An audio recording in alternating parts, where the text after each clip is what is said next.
And also, this is where I feel like a lot of people are kind of like losing the sight of when like during the real estate investing journey, they keep on expanding their portfolio, which is equivalent to pouring more capital back into your business.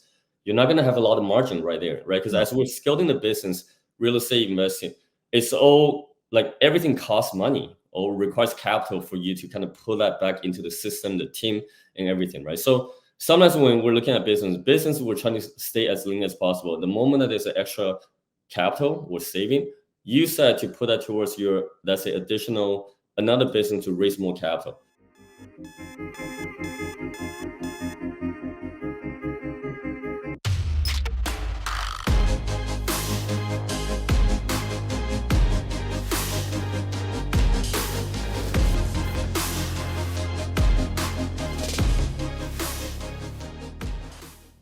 Hello, and welcome back to the Very Real Estate Effect podcast, a show dedicated to real estate investing right here in Quebec and more just all over Canada. And hence today, I am very happy and honored to have my friend Ping Hsu as guest. And Ping, just to introduce him quickly, is a seasoned real estate investor and broker who focuses on multifamily projects and value add.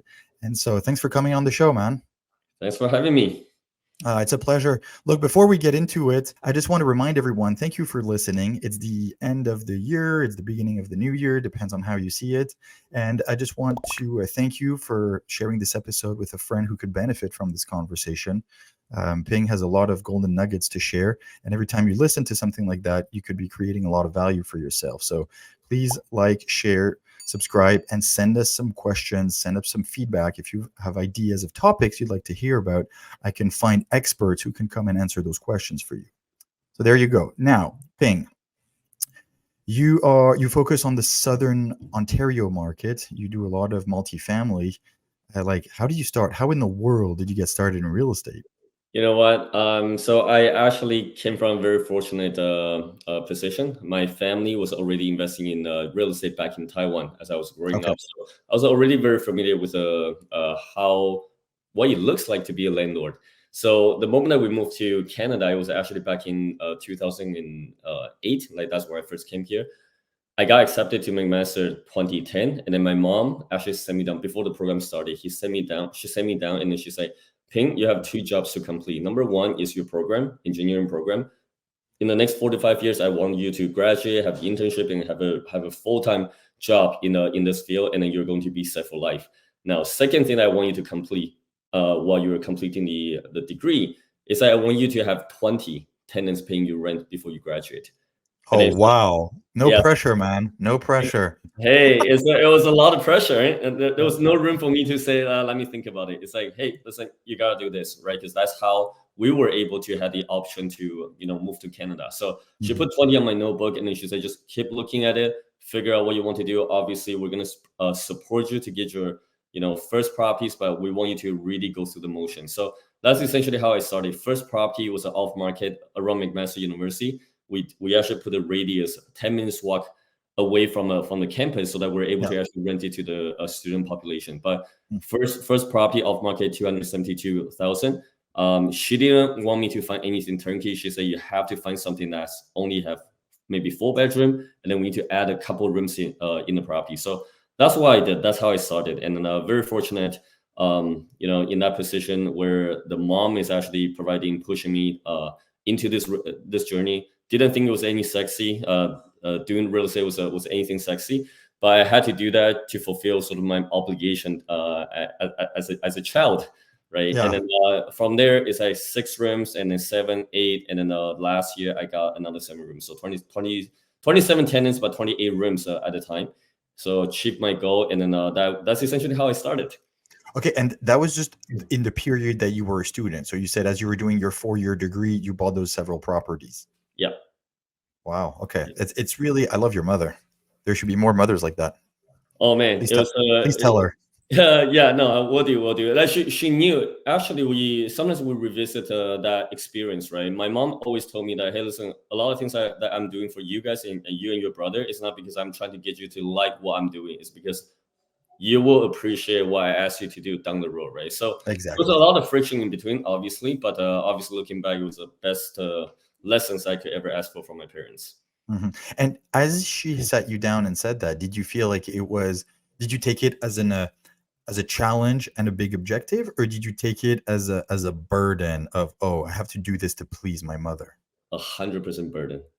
100% burden. Like, cause that, yeah, like when you're just getting to school, you're so excited, right? There's a partings, there's stuff that you can do, right? Hanging out with friends. You never want to actually have to, find deals, talk to potential landlords or realtors, and then and also like after that, you get yourself a project to do, right? And Yeah. then I was on site, communicating with contractor, looking at the supplies, right, going through the budgets and all that stuff, right? So it was a lot of work outside of the program itself. So yeah, to answer your question, it was such a burden, but I'm glad I pushed it through. Yeah, it seems like it really turned out well. Okay, Yeah, so then you ended up with those several properties, just finishing university. Then then what happened? You graduated in engineering. Did you actually work in industry? yeah, yeah. I worked in the industry actually, so 1 year intern and then 1 year full time in the field, right? But really didn't like it. I knew right away it wasn't for me because there was a several pivotal moment where I was chatting with a senior engineer in the firm, and I realized that, you know what, you're sort of like 15 to 20 years ahead of me, right? Very knowledgeable, very willing to share and all that stuff, right? But the moment that we touch on things that's outside the work, they have nothing much to offer. And simply because, and their response has always been, you know what, just not enough money. Okay. So now that really made me feel like if I work additional 15 to 20 years in this firm or maybe any other firm, I'm going to be still in a position where I have to continue to work. And that's not really where I wanted to be. Right. So I No. was able to kind of look at that and then really started reflecting on my journey in real estate with my parents' support. And I'm like, you know what? Real estate is actually the right route for me. But having that engineering experience and background allowed me to kind of reflect and really appreciate what's been built at that point. Right. But from there, there was a couple I guess experience I want to share. Number one is even though I have 4 properties at the time, right? All of them are cash flowing. But at the same time, the true cash flow, the net profit was only 1,500 per month. And I was so scared of touching that because, owning rental properties, sometimes you have the roof issue. Oh yeah, you Sometimes have some capex coming for sure. exactly. You have some maintenance issue that you have to, and sometimes maybe the vacancy, right, as a Yeah. tendency to turnover. So I was really afraid to touch that $1,500 per month cash flow. And then from there, I realized that, you know what, in order for me to exit out of the engineering job, I need to figure out how to monetize quickly, right, Mhm. to replace my income so that my lifestyle can sustain. It wasn't Yeah. an expensive lifestyle, but I need some income coming almost immediately. So Okay, from but there, wait, hold on. I just want to understand. So you said the $1,500 monthly, that was from the 4 properties, and you didn't want to touch that. So because some people would have said, I'm just going to start living off of that, right? But you right. decided not to touch it, to leave it and let it compound, and then develop something else on the side. Exactly. Well, it Okay. was more for like an emergency funds for those properties. So I'm like, if I can accumulate it up to a certain amount, and at that time I had a 5,000 per property, that kind of mindset. I don't want to touch anything less than that. So Yeah. out of 4 accounts, I wanted to make sure everything's above 5,000. So from there, I kind of gave myself a bit of anxiety for not having any income or cash flow coming into my personal saving account. So from there, I'm like, okay, forget about leveraging the rental properties because I already see how that works, right? Long term is going to pay off, but guess what? A lot of profit is in the property, is in the equity that I Yeah. cannot touch anyway, No, it's right? in the So brick. exactly, and that's actually another lesson that my parents were kind of like bringing to me is just that, hey, listen, there's a 2 different aspects here again, right? In real estate investing, one is you're building up your equity, right? You have a bit of cash flow. The other side is you're not supposed to be touching anything coming from the real estate portfolio. You Yeah. need to figure out how to bring in more cash, Yeah. Yeah. more savings elsewhere, which is the Mhm. real estate business side of thing. Yeah. Very good. And so you touch on a good point. And I hope you can share a little bit about this because you mentioned that your mother pushed you to do this. And obviously, with the experience that they have, because they're running a portfolio as well, they must have been able to give you a lot of insight. And we both know it's difficult to work with your parents because the Yeah. line is very thin between, hey, you're my mom and dad, you're not my business coach or my consultant. And so, can you just kind of touch upon that relationship that you had and what, in your eyes, made it work that they were able to properly help you? Okay, so by the way, great question on that. So here's the thing: both my parents were already educators back in Taiwan when I was growing up. So my mom used to run a couple of business. One is for kindergarten as I was growing up. So I got accepted into my own my mom's Yay. kindergarten. Yeah, and then from there, after that, she actually had another business. Is for tutoring kids, tutoring school. It's a very Okay. popular concept in Asia, Yeah. probably not in here. But usually people get out of school, over there, the working hours is extremely long. Sometimes it could be 7 to 7 p.m. So a Yeah. lot of parents actually put their kids into tutoring school. So my mom was already in that position to kind of teach me and coach me as I was growing up. So to up until that point, nothing really changed. She's always the one who's like kind of like giving me idea, guidance. Certain things she gave me a bit of flexibility. Hey, resources right here. Whether or not you want to use it, that's up to you. But certain things she's extremely firm. Like real Mhm. estate was being one of them. So right there, I knew there wasn't a lot of negotiation that can happen between me and my mom. My dad is always like pretty laid back, but yeah, that's kind of like I was just being pushed and forced into this journey, and then along the way, obviously there's a friction, right? Certain things I wanted to do. She always warned me not to leverage private lending, and this is something that I wanted to kind of touch on that in a little bit. Yeah. Yeah, there's a few examples that she taught me not to do, but I still kind of went ahead after I decided to kind of start my own journey. And then you know what? All those stuff kind of come from the experience, right? Over the year of investing real estate by myself, I also learned that, you know what? She's actually right. I was just being a little too like arrogant or a little immature because I wanted to start my own thing. But you need to discover on your own, and it completely makes sense. And the more they say, don't do it, you still want to go and touch the fire. Yeah, exactly. And I also came to an understanding that parents will always help us play defense because they want the best for us, right? They don't. Yeah. They've gone through the grind mode, right, where Mhm.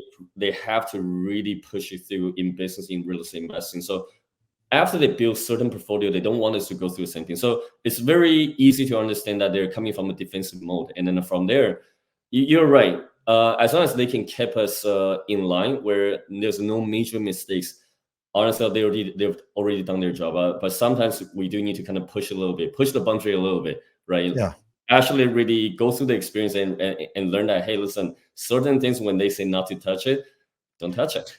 Don't touch it. There is a reason for this.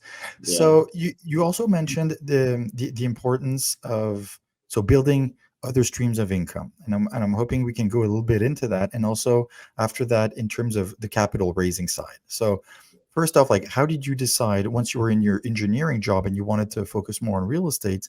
What avenues did you choose to really be able to create side income? I started with something that nobody would actually want to touch, which is property management business. And the Ooh, reason and the reason why I started with that was because I actually at that time I was looking around for some active income to generate. And the very first thing that we thought about is wholesaling, flipping, and all that stuff, right? So I actually started with that with my mhm, business partner Andrew. I met him through school, through my girlfriend at the time, was currently my wife. From there, we connected. He has done a few tax sale. He's done some flips in multifamily and all that stuff. So in terms of experience, he's a lot more advanced compared to mine.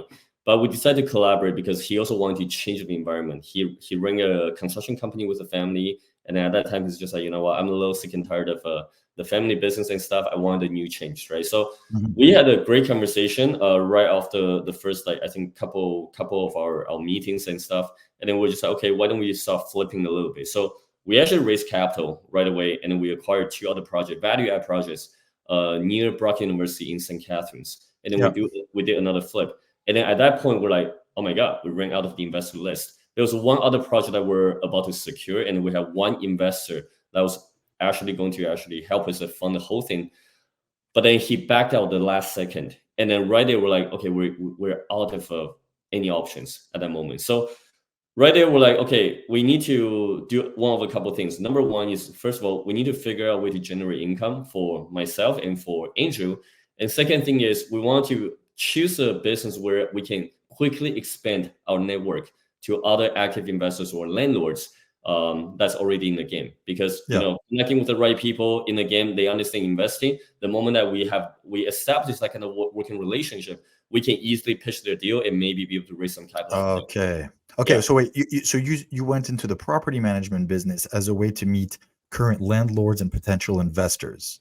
Yeah, that's number one. And also we were also looking for local property managers to manage our own properties. We couldn't find one that's suitable. And number three is that it also provides us some active income through property management fee, through tenant placement fee, and even like from there, every time we onboard a property, usually there's a problem, right? So sometimes we can do project management, right? There might be some fee that we can charge if it is a troublesome tenant. So all that stuff, like when we're kind of like breaking down the business model, we're like, okay, there's multiple different revenues that we can do. And the most important thing is, around McMaster University at the time, there was no property manager that wanted to touch student rentals. Because dealing with students plus their parents, too many voices. Perfect. Yeah, so that's essentially how we started. And then just quick sort of background on getting into that industry, right? It was actually pretty easy for us. We were just looking around. At that time, there was a Kijiji, there was a Makoff campus. We're just looking up all the landlords who are listing their property, right? Any number starting with 647, 416, we already know that they're 40 minutes away because they're from GTA. Hamilton is 45 minutes away from those areas. We started doing cold calling. And the first 2-3 months, we were able to place like 11 or 12 tenant like group of tenants to these landlords' home. And then right there, it was equivalent to, I can't remember the exact number, but it was around 24K-ish, right? And right there, we're like, okay, now the income's coming in. How can we monetize even more or start building the team so that we can have the admin and maintenance guys out there servicing for these landlords, and then we get to use them to service our own properties at cost. Exactly. And those clients actually sponsor, in a way, your own properties. And it's a very good choice to have gone with focusing in that very niche market around the university, because once you have the logistics and the supply chain, I was going to say, to start putting ads, whether they're in building A or in building B, those students just want to be 5 or 10 minutes away from campus. And it's so much easier for you to feed the pipeline. Just put a couple of Fisher ads and hooks, and then you'll be able to place that student somewhere. Makes a lot of sense. That's great. That's exactly what we did. Yeah. So we never had any tenant flow issue, because we just put out a couple ads. Inquiry comes in here, we bring that inquiry over to the landlords and just put them together and sort of make a commission that way. Yeah. And then is that the strategy and the technique that you use to be able to raise more capital and meet through landlords? Yeah. So very soon after that, we found out that the moment that we have a working relationship, we're touching base on a regular basis, it was extremely easy to pitch the deal, right? Because it's like the conversation will always go like, hey, now that we place your tenants, what's your goal for next year? What's your goal for the next investment property? And as an investor, we all love to share, right? And that's one good thing about being a real estate investor in this industry, is that everybody's actually very willing to share their next move, even like when they need to restructure the deal. So 2 things happen. One is we started noticing that relationship is easy to build, which means we can raise capital. So 2017, we actually raised we got into our very first multifamily deal, 6plex. It was at 91K per door at the time, right? Sounds crazy right now, but honestly, it's that listing was on the market for over 90 days. So we were able to really push down from like 110 or 120K down to like 91K. And then we just raised the full thing. That property didn't even have a mortgage on it. Because when we first started, we were like, hey, we're not 100% sure how to go about the commercial mortgage, right? So we just raised the full thing, 700K, and then that covers the the entire purchase of the building, plus the renovation that we needed to do. Okay, now how many units? How many bedrooms? 6 units, all 2 beds. Okay. Yeah, but here's the thing: there was a lot of mistakes involved in that project, because it's our very first time raising. Not that kind of capital, because we raised it for our flips and all the other smaller project. But it was the very first project that we had to hold for 3-year term. And then, there was a bunch of different mistakes in the joint venture agreements, and even how we operate the projects and all that stuff. But that was the very first time that we raised capital leveraging our property management business. Yeah. Prior to that, we also noticed that the deal flow became a lot easier for us to get, because property management, you don't think about a property manager until you have an issue with your property, either through either with your tenants or contractor or whatever. So we started getting calls from the Google review that we put out, right? People search like property management, our stuff showed up around McMaster University. People reach out, okay, there's a problem. So I think around like 2020, also around the same time, 2017, we started improving our sales code a little bit. We say, hey, okay, we provide our service to you, but at the same time, if this property gives you so much stress, have you thought about selling this property? Selling it, exactly. Yeah, we'll take it off your books. It's so much easier. Exactly. And then so from there we realized that it could be a very good hub for capital raising and also the deal flow. That's a great approach. And again, that technique and strategy works well because you're highly concentrated in an area. And that is key. And people sometimes want to be all over and do deals like all over the province or all over the country and stuff. But if you're very local, then you become the management property for people who have student rentals around that university. And just from there, you have a business. Yeah. Some people talk about expanding their portfolio to, elsewhere, to different markets and all that stuff. At that time, our mindset was very simple. We want to figure out how to incorporate more service in that specific location. Mm-hmm. So property management being one of them. The next one that we thought about is the sales, right? Being having a realty, a sales team to service for these landlords. Because here's the thing: when we calculate the total number of transactions divided by the total number of clients, we realized that at the time it was roughly 40 clients that we had. And then I was looking at 2016, 2017, like 20 transactions just from our own clients. Yeah. That's 20 deals. Yeah. So if I can just think of the commissions. Yeah, if I can capitalize on that, even just at 10K per transaction, that's already 200K. So right there, I'm like, okay, we need to get a license. And it's all just making a sequential move with the database that we had. And from there, we're thinking about how to double the business. It's very easy, just double the density. Yeah. Get everybody to buy one more property, then we double our property management business. Get everybody to refer one more clients, then we double our sales business too. Yeah. So I really like how you were able to build this, because again, like you just went with a fairly defined niche market, and then you went really like a mile deep into like how much services can we bundle, how deep can we go, starting with the property management. Obviously that includes the leasing, and then the sales and taking care of the transactions, and keep adding more and more services to the existing client base. Makes a lot of sense. Yeah. And also, this is where I feel like a lot of people are kind of like losing the sight of when like during the real estate investing journey, they keep on expanding their portfolio, which is equivalent to pouring more capital back into your business. You're not going to have a lot of margin right there, right? Because as we're scaling the business, real estate investing, it's all like everything costs money or requires capital for you to kind of pull that back into the system, the team, and everything, right? So sometimes when we're looking at business, we're trying to stay as lean as possible. The moment that there's an extra capital or saving, use that to put that towards your, let's say, another business to raise more capital. That's kind of how we do it. We kind of just set it up into a property management, so operating business. We also have sales business as another operating business. And there's a holding company. There's also a property that hosts the property. So we try to like keep them separately so that we understand how cash flow works. And then from there, it's very easy for us to identify, okay, where do we need to draw more cash flow? Where do we need to kind of slow down on the I guess expansion of the real estate portfolio, right? Because you know what, Burr worked very well, but at the same time, it doesn't generate any cash, right? Because it's very labor intensive. And also that's a loan, right? That not a lot of people talk about, right? It's not your exit strategy. The moment that you exit, you need to put that right back into your asset, right? So yeah, that's why I noticed that the common mistakes that a lot of newer investors are making is that they forget to pay attention to the cash flow of their business or their income, and that's what you can get over leverage over time. I find it's very interesting. Yesterday, we're having a conversation with some other investors and talking about this year and what happened recently and stuff. And I kept thinking like this year is actually a year for stable. Well, I'm talking 2023 was a year for. There was plenty of opportunities. Okay. The economic environment made it very attractive, but it was also a year to focus on stabilization and consolidation.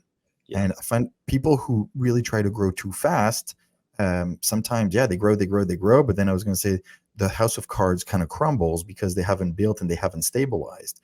Whereas in the business that you've described that you've built, you've been forced to do that because you're a lot more vertically integrated. Yes, Therefore, the systems have to be there. Your management has to be top notch because not only are you doing it for yourself, you are selling that business and that exactly. service. So you Yeah. have to be on top of it. So, like, what you kept describing, like, at the beginning when you started, and then, like, let's forward to now, 2023.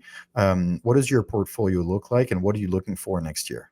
Okay, that's a great question. So obviously, everybody has a different opinions because right now we're in a very high interest rate environment. So my actually approach to today's environment and how we're going to restructure the portfolio for the business. I'm going to separate these into business and investment. Let's talk about Mhm. investment first. So number one, we understand that Ontario, like we had a great run in the past decade, right? Between me and Andrew, right? A lot of properties appreciated uh, quite a bit for us to be able to enjoy that kind of equity and then reposition our capital. So this year we decided that in the next 3 to 5 years we need to be looking for a different market. This is the first time ever that we made that decision, and part of the reason was because we increased it into the point where there was a multiple seven-figure business for the top line revenue already. We're good, right? And then there's also other asset that we're going to, well, a decent size of asset that we're going to continue to kind of hold.